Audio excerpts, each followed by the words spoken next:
নমস্কার, আলোর পত্রিকা নিউজ চ্যানেল স্টুডিও থেকে আমি প্রজ্ঞা পারিজাত আছি আপনাদের সাথে কবিতায়।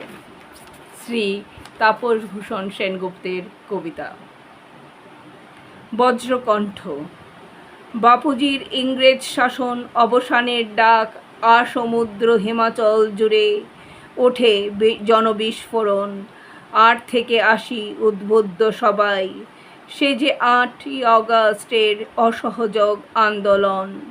বাপুজির এই অসহযোগ আন্দোলনের ডাক, লক্ষ্য অত্যাচারী ব্রিটিশ শাসনের অবসান। অগাস্ট ক্রান্তির রূপে অপরিচিত সে, করব অথবা মরব ছিল ঐতিহাসিক স্লোগান। ভারত মাতার শৃঙ্খল মোচনে স্বাধীনতাই ছিল একমাত্র অঙ্গীকার। লাখো লাখো মানুষের সাড়ায় উত্তাল দেশ কম্পিত হয় শ্বেতাঙ্গদের কারাগার।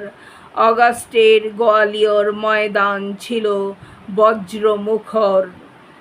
করব অথবা মরব, বাতাসে ছিল বজ্র কণ্ঠস্বর। তবুও শ্বেতাঙ্গদের ছিল অত্যাচার, দমন পীড়ন, ছিল আন্দোলনের তীব্রতা, স্বাধীনতার দাবিতে অনড়।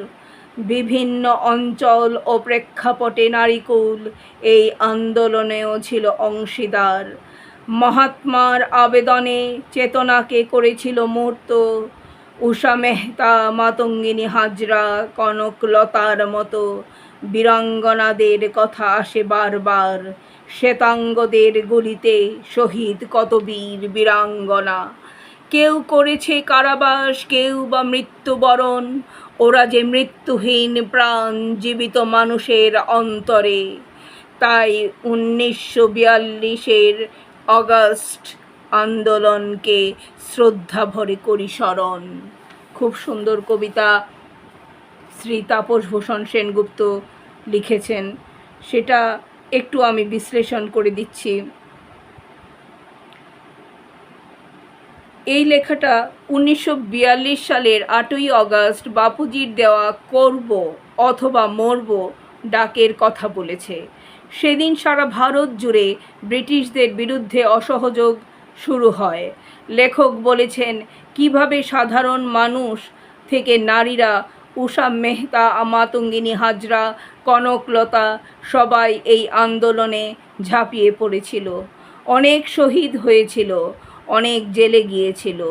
শেষ বেলা হচ্ছে তারা মৃত্যুহীন প্রাণ। তাই আজও আমরা 1942-এর অগাস্টকে শ্রদ্ধার সাথে মনে করি, স্মরণ করি।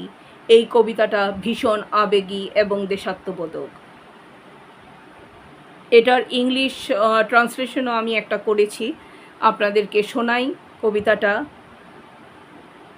Thunderous voice, Sri Tapas Bhushan Sengupta. At Bapuji's call to end British rule, a people's uprising erupted from the sea to the Himalayas. From the age of 8 to 80, all were inspired. That was the non-cooperation movement of the 8th August.